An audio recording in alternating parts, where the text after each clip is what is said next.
So I heard once from my teacher, Kenshin Reb Anderson, that my Dharma grandfather, who was Shunryu Suzuki Roshi, who wrote Zen Mind, Beginner's Mind, he said that the purpose of a priest is to encourage people to sit zazen.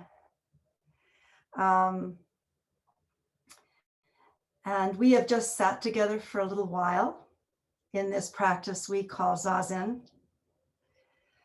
As you probably know, literally zazen is Japanese for just sit, or just sitting, or only sitting. But as we engage in this practice, as I do and as others do, we may wonder actually what it is we're doing, or what we're supposed to be doing. What is this zazen? This has been a question that has arisen for quite a long time. Buddha and his disciples over the centuries have offered many words, many words in response to this kind of inquiry. It's amazing that this quiet, silent, and still practice has generated as many words as it has. But this is a question that if you've sat for a while, it will at some point come up. About 7 years ago, when I was head student or head monk, Shuso we call it, in a practice period, we studied an important Mahayana Buddhist text called the Lotus Sutra. Does that ring any bells with any of you? The Lotus Sutra? Yay, great. And in that text, I connected with some words, and they were words that inspired me. And so I typed them up on a card. I have it here. It's a picture of a lotus. I'll read you the words. You don't have to read them.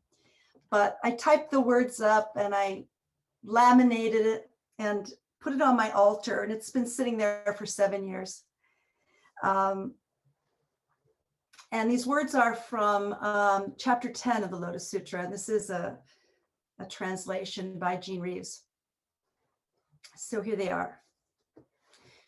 With great compassion as their room, gentleness and patience as their robe, and the emptiness of all things as their seat.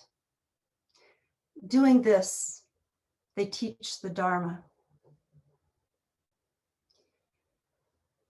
So I usually need to hear things more than once to kind of let them settle in. So I'll do it again.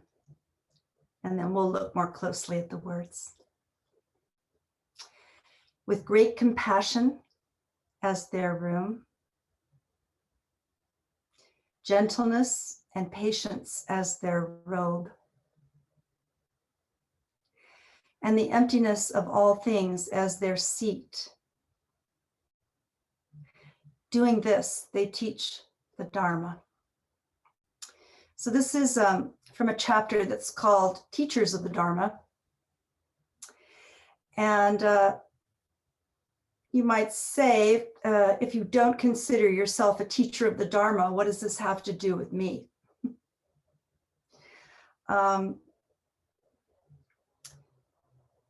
Fortunately, or I hope it's fortunate, I've studied a little bit of one of the languages that this text was composed in, which is Sanskrit. And I've studied enough that I can take a little bit of closer look with these words with a little help. So first of all, I want to say that the original word that's translated by Jean Reeves as teach also means manifest. So it's teaching in the form of manifesting.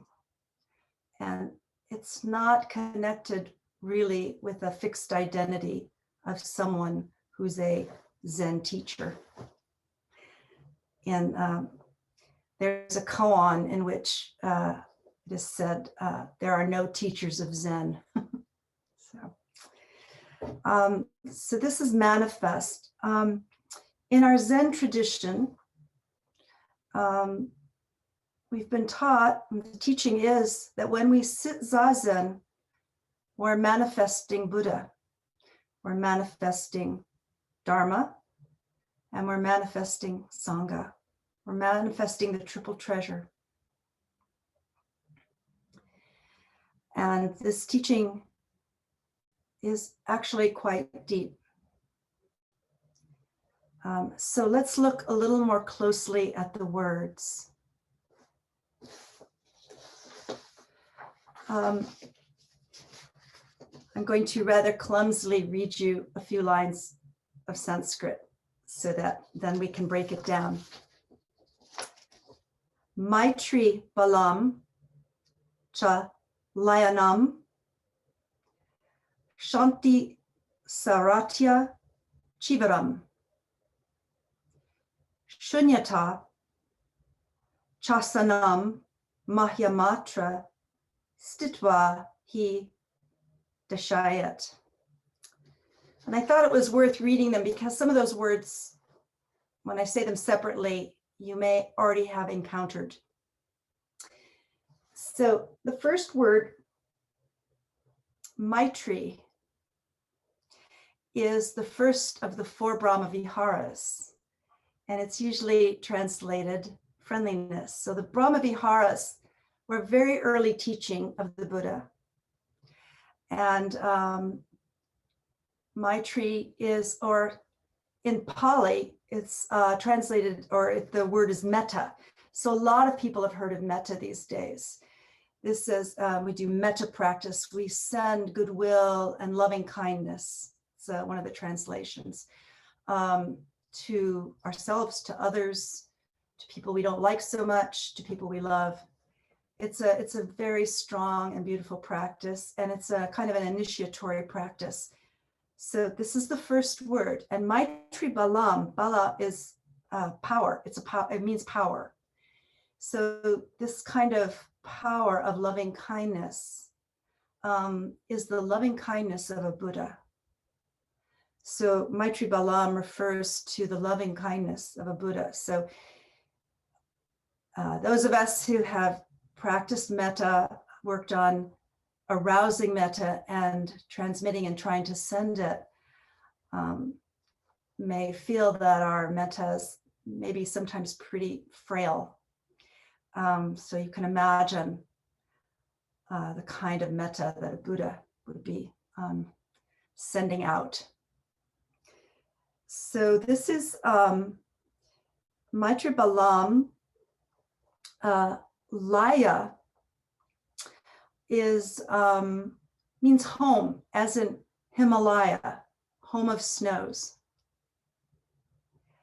So this powerful loving kindness is the home, is the place of rest or repose.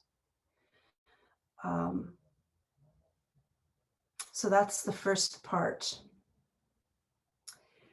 The second part is Shanti Saratya. So Shanti is the third of the paramitas, and it's usually translated as patience. The Mahayana paramitas are the practices of a bodhisattva. Dana, which is generosity, and Shila, which is ethical behavior. Shanti, which is patience, or I like to translate it acceptance. And Shanti, so Sauratya is delight. Delight in patience. So the power of Buddha's loving kindness. That is the room, that is the home, that's the place of rest. And then the robe, the chivaram, so that's those who have a raka suit or wear an okesa, or you can just the clothes that are on your body. Those are delight in patience. That's what you wear. And then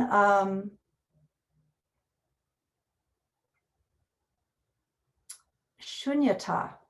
Now, this is a very popular word in the Mahayana tradition, and particularly in Zen, and we talk about it a lot. We talk about emptiness. There's other translations too, but that's the one we mostly hear about. So, shunyata cha asanam, that's asana. So any of you who may have practiced yoga posture would have practiced asana. And asana is the seat of meditation. So the seat of meditation is this mind of emptiness. And then we get to stitva. So the root of that word means to stand, but it's not just standing in a casual way. Stitva is to remain in your seat, to remain standing, but to be stable. So this is the stability of the person who is practicing this zazen. And through remaining in their seat in this room of compassion, wearing the garments of patience and kindness, to go with the original translation, the Dharma is manifested. So this is how I translated it. With Buddha's great benevolence or loving kindness as their place of repose or home, and delight in patience as their robe or their clothing, and emptiness as their seat or posture or mental posture, remaining as such, remaining as that, they manifest the Dharma.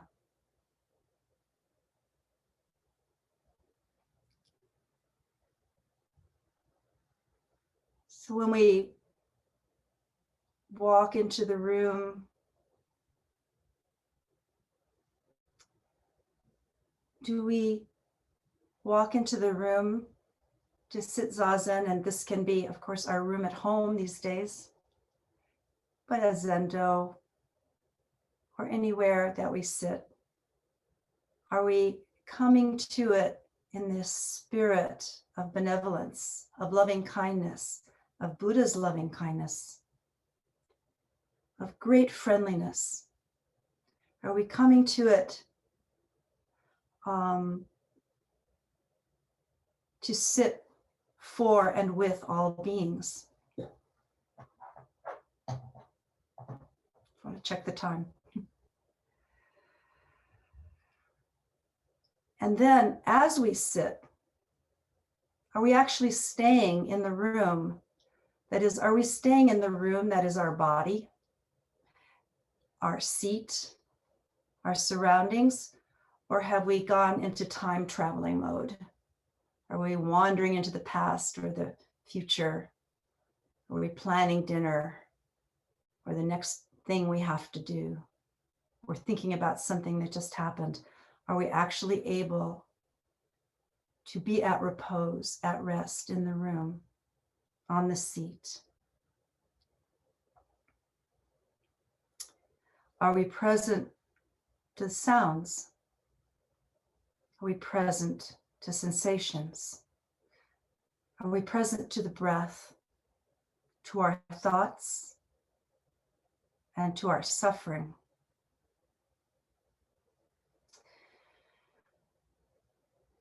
The word that Maitri is translated as in the first translation I read to you is compassion. And compassion, of course, means being with suffering, the capacity to be with suffering. And in zazen, we often have to be with our own suffering, whether it's a pain in our knee or some mental torture we're engaged in. But are we willing? Are we enthusiastic? Do we delight in being patient and present with that suffering? A story I heard once from a Zen teacher who was actually studying in Thailand. He was studying in the Vipassana tradition in Thailand, and he was practicing with the first foundation of mindfulness. This is an important teaching in the Theravadan sect, and you spend a lot of time on the first foundation, which is the body. And he met with the teacher in a retreat, and the teacher inquired as to what was going on, and he responded a lot of different thoughts and ideas that were coming up. And the teacher ended the meeting and told him to go back to the meditation hall. He needed to work more. And the next time he came, a bit later, he had been sitting with a lot of pain in his knee. And so he mentioned that.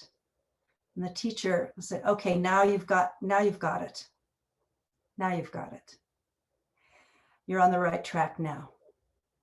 So he was experiencing himself in the present, in the body, even with his suffering. It wasn't that he was suffering. That wasn't the important thing. It was that he was there for it. And so are we willing to be compassionate in our sitting with our suffering? Wearing the robe of patience and gentleness, are we patient and gentle with ourselves and with everybody that we're sitting with? When we sit in the seat of emptiness, are we aware of the transiency of our experience, the coming and goingness of our thinking, of our feelings, of our sensations? Do we allow thoughts to arise and pass on? This is the emptiness of the seat. Sitting with compassion, with the arising and ceasing of our life. Not holding on, not pushing away. And whatever is happening, are we willing to be stable? Are we willing to remain? Are we willing to be there with whatever it is? Moment after moment. If we practice this way, if I practice this way, I would say then we're manifesting. We're manifesting the great Dharma activity of the Buddha. I could even use the word teach. There doesn't have to be a single person there to manifest or teach in this way. Even when we're sitting at home on Zoom or not on Zoom, we can manifest this great gift of the Dharma to the entire universe.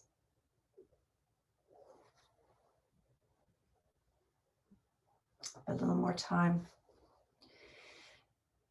So I found some other words in this chapter that encouraged me too. I didn't type them out and put them on my altar, but at this time, I've been pretty much alone in this 2-room apartment for almost a year now, except for getting to see faces on Zoom. Some of you too may have this experience. I don't know how things are in Colorado, but here in New York, isolation is pretty much the practice for many of us. And early on, I in talking to my teacher, I said, you know, I just have a really hard time practicing zazen alone.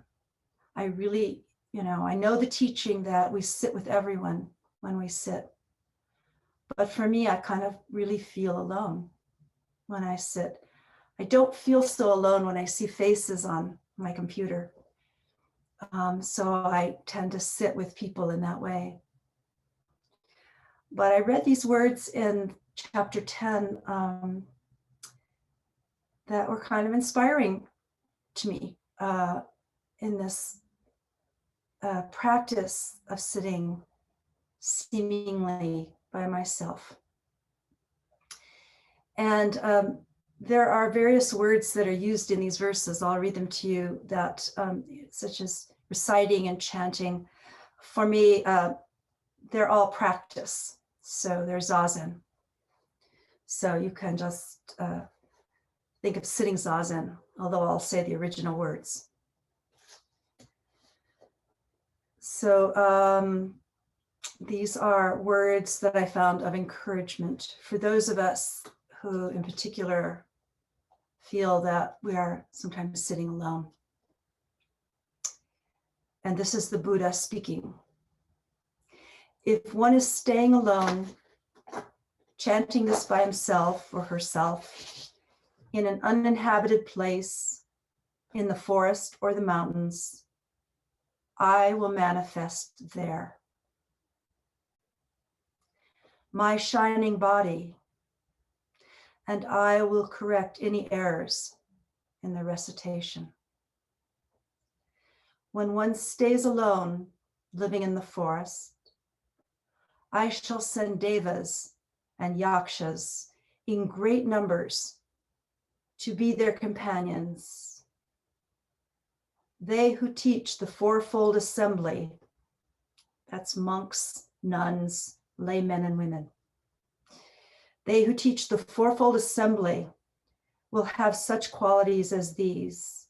I will see them performing their recitations as they stay alone in the forest and mountains. They will have unimpeded eloquence and will know many Dharma definitions. They will satisfy billions of beings.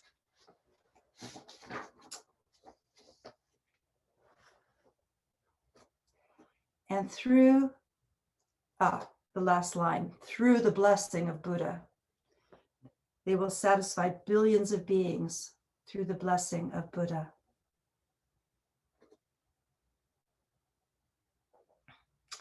There is a story, a koan. I won't go into it much because there's not time, but it's called Indra's Blade of Grass. And Indra was a god and was walking one day with Shakyamuni Buddha and plucked a blade of grass and put it in the ground and said, "This is a place for a temple."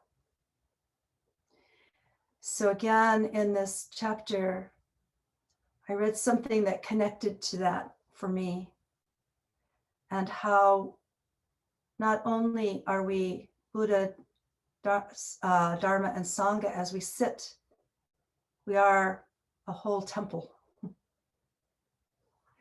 So this is the Buddha speaking to a bodhisattva named Medicine King. Again, Medicine King, on any spot of the earth where this Dharma Paryaya is expounded, this zazen is expounded, preached, written, studied, or recited in course on that spot, Medicine King, one should build a Tathagata shrine, a chaitya or a stupa, magnificent, consisting of precious substances, high and spacious. But it is not necessary to deposit in it the relics of the Tathagata, the Buddha. For the body of the Tathagata is, so to say, collectively deposited there. Any spot of the earth where this Dharma Paryaya, this practice, this zazen, is expounded or taught or recited or rehearsed in chorus or written or kept in a volume, must be honored, respected, revered, and worshipped as if it were a stupa. And those, medicine king, who approach a Tathagata shrine to salute or see it must be held to be near supreme and perfect enlightenment. So when we sit at any spot on the earth, when we sit in this way that's been described,